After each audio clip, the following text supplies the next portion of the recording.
Alright, fuckers and fuckettes, believe it or not, I've got somebody out in California wanting me to build out a bike again.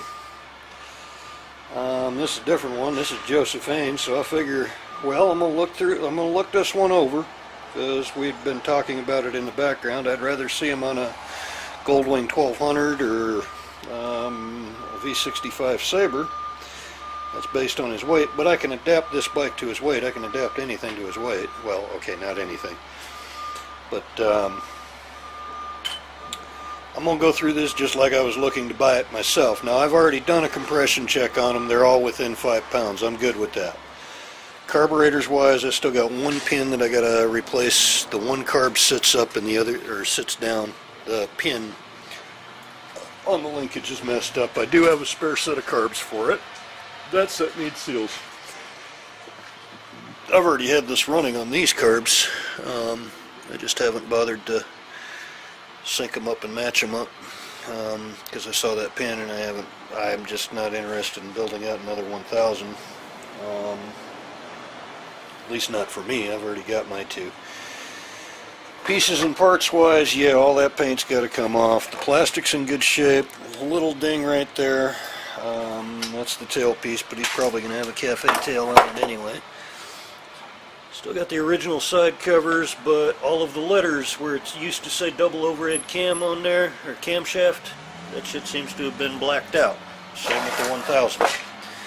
The tank is beautiful on the inside. On the outside, it needs replacement. There's no doubt. I could fix that, but I'd rather replace it. Cop wire harness is in it. It's not routed properly. And a couple of connectors that the previous guy, you know, I still got to get those out of there. Cop stator's in it, so it doesn't have the race stator anymore. It's no longer a total loss system. It will charge light. It will run lights and charge a battery. And the fin cover that was here, I traded out and put on one of mine, so it's just got the hard cover off that black one. And what the hell else have I done on this thing? Other than fire it up, you know, change the oil and make sure everything was copacetic and everything runs, I haven't really done a whole lot to it. The starter cover is missing. It's not in the box either. The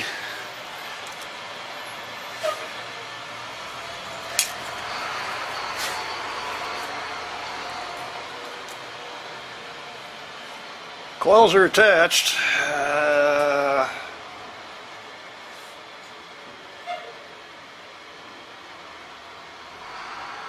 Other than that, I don't see the chain and all that. You know, it's going to need new chain and sprockets. This is sprocketed up for GP style racing, so yeah, you're probably 4 tooth shorter than stock. Probably 1 tooth up on the front too. Actually, they usually went 4 tooth up or 4 tooth down on the back, and they'd drop a tooth up front. So instead of a 17 up front, you'd have a 16, and I think that's a 40 back in the back instead of a 44. And that's without counting teeth. I'll do that, all that shit later. They got to be replaced anyway. Tires are a definite replacement. I mean, she's been sitting for years and years and years. Calipers are good. I've already ran them in and out. The front brake master has to be replaced. It cannot be rebuilt. The bore is pitted. I won't fuck with that. Engine wise, it's already got a Dyna ignition. It's got XL coils. The coils need to be mounted a little bit better. Okay, they need to be mounted a lot better. New brake lines all the way around. Rear brake caliper was bad. I have a Yamaha caliper over there for it. That's probably what's going on it, but if he's wanting me to build it out for him, I'd rather see either a Nissan or the original Kawasaki. Putting that Yamaha one on for me, that's great, but for somebody else, yeah, that's a hell of a lot of grip. I don't know, people get used to it though. Still got the spoked rims. That's gonna, if I remember right, this is the one that didn't have a bead locker in the back rim, and I was worried about ripping tubes.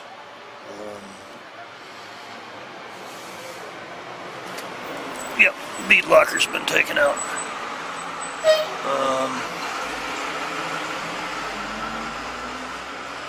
Rear brake master is good. A lot of polish up work. Nothing really major. The only flaw I found on the whole engine when I was going through it was right here. And if you Google the kid, I think there was a note that had happened loading and unloading from a trailer.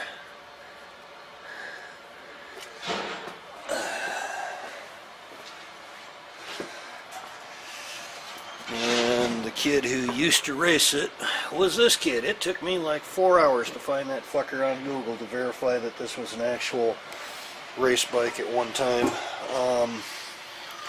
And there's no way in hell. I mean, in '76 this thing would have passed inspection, but these days you ain't passing inspection without safety wire all over the goddamn place. Back in '76 it was run what you fucking brung and they didn't give a shit. Well, unless you were in them organized races. Which I'm pretty sure he was. His numbers were in the 1400s though, but I don't think that was the bike's fault. Still haven't gotten an email back from that team at all, so I can't determine the actual, you know, was this built out for them. I believe it to be, I don't think it's, this is the racing frame, but it's the, this is the one that they sold to the rest of us. This is not the one that Team Kawasaki ran. This is the one that they sold to the rest of us. Hey, fuck you, here you go. Engine-wise, I would have to sit down and do the math, but the compression was at 190 pounds, and they were all within 5 pounds of each other. Needs a new set of spark plug wires. Swing arm bushings for sure, just based on how long it's been sitting. The title on this one, I brought it in this morning. It took me fucking hours to dig out. Yeah, that's right there.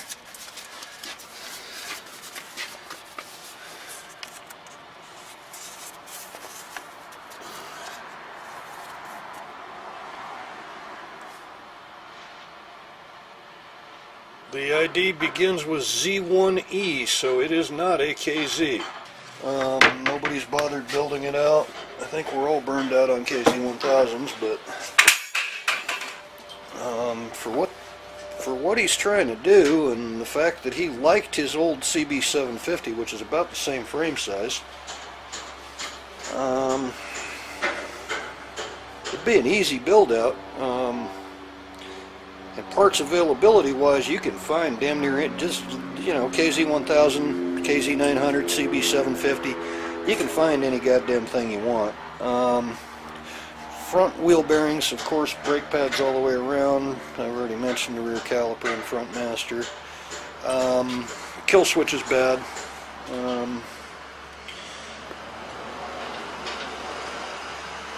And he had his nitrous bottle rigged into the goddamn switch here.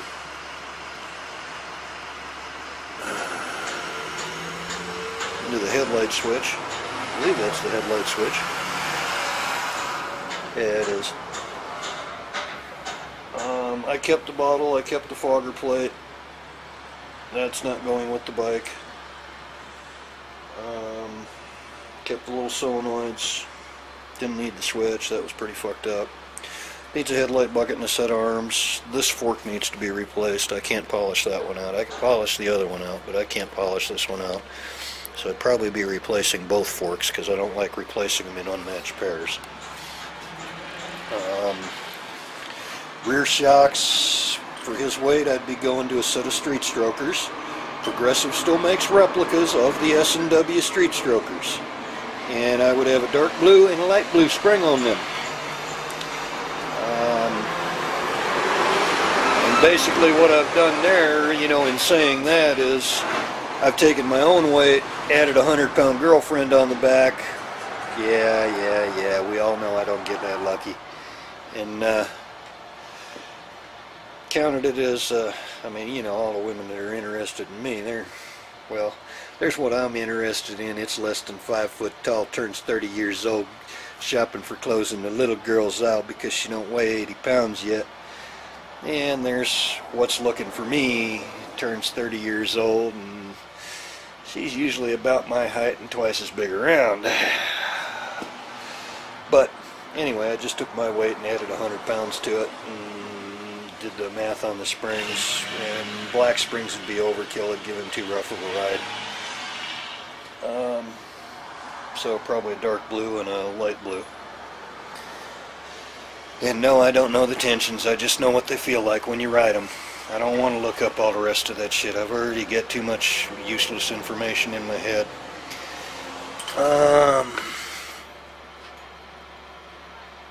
The hell else was there on here that I noticed? The foot pegs. He's going to have a relocator because he said that he wanted them up a little bit. He's one of these people with a big trunk on his body and short legs. I don't know how to say that without insulting him. He's a 6 foot 5 inch tall dwarf. There we go. Oh God, I hope he doesn't have the stubby fingers too, because he's bigger than me. Let's see. All of the little pins, you know, the clevis pins have to be replaced. I've noticed too on a lot of this bike, oh, the oil pressure gauge has to be replaced.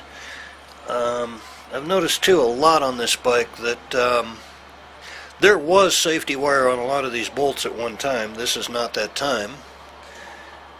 Needs new rubber for the one side of the tank. I probably got those laying around. No, yeah, in fact I can see them from here. Center stand is actually still there. And if I set this up for, I can actually cut that center stand down a little bit and make it easier for him to get it up on the center stand.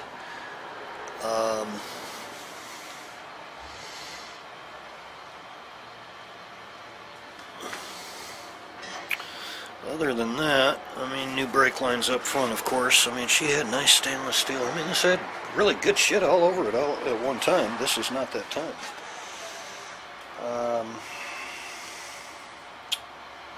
He's got a choice. There were 3 ignitions that came with this.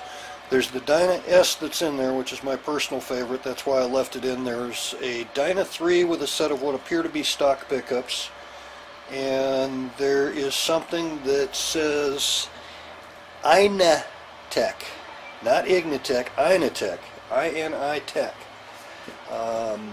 which kind of looks like a Dyna S, but it's all bulky and plastic and whatever. It's not made as good a quality as Dyna. I think that's just some cheapie they probably tried along the way.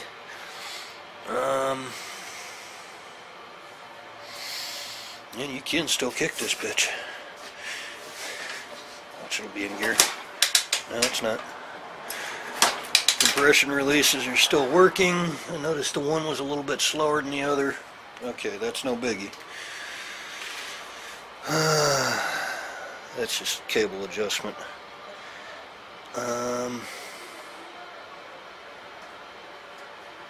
Love that. Ah, shit, there goes that damn phone. Alright, Joe, there it is. Anyway, give me a holler. Holler at y'all fuckers and fuckheads later.